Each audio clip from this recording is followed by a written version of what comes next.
आता लाडक्या बहिणींसाठी आनंदाची बातमी आहे, कारण लाडकी बहीण योजनेच्या रकमेत वाढ होण्याची शक्यता आहे। पंतप्रधान आर्थिक सल्लागार समितीने लाडक्या बहिणींच्या रकमेत वाढ करण्याची शिफारस केली आहे।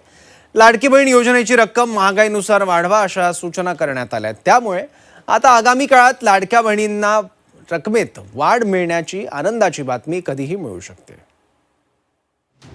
जसजशी महागाई वाढते तसतशी या रकमेत सुद्धा वाढ केली जावी अशा सूचना त्यांनी प्रत्येक राज्यांना केलेल्या आहेत। महागाईच्या प्रमाणामध्ये हे लाडक्या बहिणींचे पैसे वाढवावेत। या देशामध्ये महागाई मोठ्या प्रमाणात वाढलेली आहे आणि त्याचा फटका हा सामान्य लोकांना तिथं पडतोय। 85 लाख महिलांना याच्यातून कमी केले आणि आज पंतप्रधान कुठे आहेत? महायुती सरकारने 2024च्या विधानसभा निवडणुकीपूर्वी मुख्यमंत्री माझी लाडकी बहीण योजना सुरू केली होती। राज्यातील महिलांना दरमहा 15 रुपयांचं मानधन देण्याचा निर्णय महायुती सरकारने केला होता। पुन्हा महायुतीचं सरकार आलं तर लाडक्या बहिणींचं मानधन 1500 रुपयांवरून 2100 रुपये करण्याचं आश्वासनही देण्यात आलं होतं। मात्र सरकार येऊन 2 वर्ष होत आली तरी लाडक्या बहिणींच्या मानधनात काही वाढ होताना दिसली नाही। मात्र आता लाडक्या बहिणींच्या मानधनाच्या रकमेमध्ये वाढ होण्याची शक्यता आहे। याचं कारण लाडक्या बहिणींच्या मानधनात वाढ करण्याची शिफारस पंतप्रधान आर्थिक सल्लागार समितीकडूनच करण्यात आली आहे। लाडकी बहीण सारख्या योजनांच्या रकमेची वेळोवेळी समीक्षा करण्याची गरज आहे। महागाई वाढल्यानं आणि कुटुंबाच्या खर्चात झालेल्या बदलामुळे गरज पडल्यास ती रक्कम वाढवली पाहिजे असं पंतप्रधानांच्या आर्थिक सल्लागार समितीकडून सुचवण्यात आलंय। पंतप्रधान आर्थिक सल्लागार समितीकडून करण्यात आलेल्या शिफारशीनंतर शिंदेंच्या शिवसेनेनं विरोधकांचा समाचार घेतला। जसजशी महागाई वाढते तसतशी या रकमेत सुद्धा वाढ केली जावी अशा सूचना त्यांनी प्रत्येक राज्यांना केलेल्या आहेत। याचा अर्थ काय होतो तर या योजनांमुळे गेल्या 2.5-3 वर्षांमध्ये संपूर्ण जवळजवळ 15 पेक्षा जास्त राज्यांतील 12 कोटींपेक्षा जास्त महिलांना आणि त्यांच्या परिवारांना फायदा होत आहे। तेव्हा विरोधकांसाठी आता हा चांगला धडा आहे। विरोधकांनी आता यापुढे अशा योजनांची बदनामी ही थांबवली पाहिजे आणि सरकारच्या या योजनांना पाठिंबा दिला पाहिजे, त्यांचं समर्थन केलं पाहिजे। खोट्या अफवेंनी बदनाम सरकारला जे काही करायचं कित्येक वर्ष सुरू होतं ते आता थांबविलं पाहिजे। तर पंतप्रधानांच्या आर्थिक सल्लागार समितीनं केलेली ही शिफारस अतिशय महत्त्वाची आहे।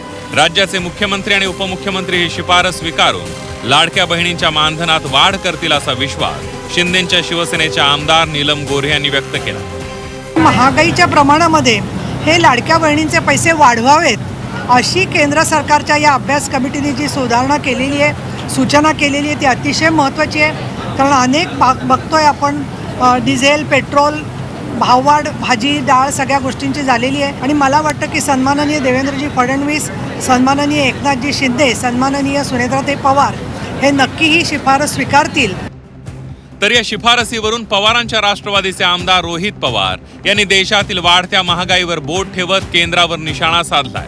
पंतप्रधानांची आर्थिक सल्लागार समिती जर महागाईचा विचार करून मानधन वाढ करण्याची शिफारस करत असेल तर देशात महागाई वाढली आहे हे केंद्र सरकार कबूल करत असल्याचं रोहित पवार यांनी म्हटलंय। इथं शिफारस आम्ही आधीपासून करतोय की भाव जे काही किंमत नाहीतर जे अनुदान आमच्या माता भगिनींना तिथं लाडक्या बहिणी योजनेच्या अंतर्गत दिलं जातं ते वाढलं पाहिजे। आता प्रधानमंत्री साहेबांच्या अध्यक्षतेखाली जी कुठली कमिटी असेल त्यांनी जर रेकमेंडेशन केलं असेल तर लगेचच्या लगेच आज नाही तर उद्या तो रेट दिला गेला पाहिजे।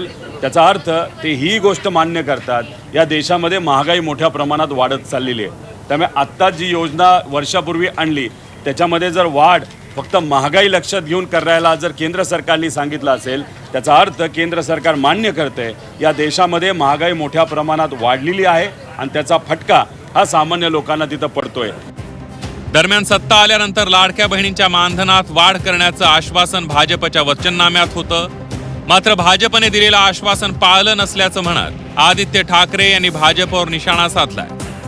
दरम्यान 85 लाख महिलांना अपात्र करण्यावरूनही आदित्य ठाकरे यांनी सरकारला लक्ष केलं। आम्ही पहिल्यापासून बोलतोय, भाजपच्या देखील वचननाम्यात आहे, पण 1,500 वाढवलेत त्यांनी नाही वाढवलेत, त्याच्यावर पैसे त्यांनी मतं कमवलेत। तसंच देशभरात त्यांनी सांगितलं की आम्ही वाढवून देऊ, पण 85 लाख महिलांना याच्यातून कमी केले आणि आज पंतप्रधान कुठे आहेत? राज्यात 2024ला पुन्हा एकदा महायुतीचं सरकार आल्यानंतर लाडक्या बहिणींचं मानधन 1500 वरून 2100 रुपये करण्याचं महायुतीनं आश्वासन दिलं होतं.